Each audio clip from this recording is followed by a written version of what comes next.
sino ka. Mayroon mang masama at maganda, wala naman perfecto, basta magpakaluhod.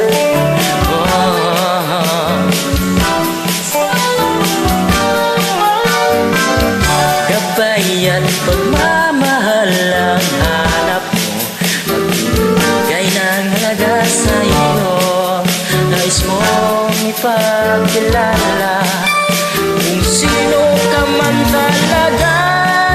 Pinoy, ikaw ay Pinoy.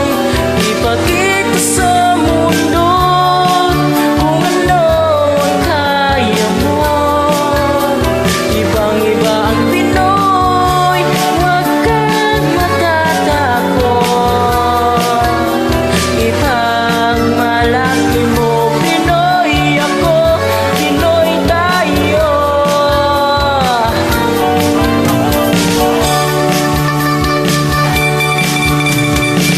Talagang ganyan ang buhay, dapat ka nang masanay.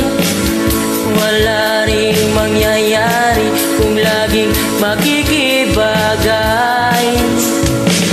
Ipakilala ang iyong sarili, ano man sa'yo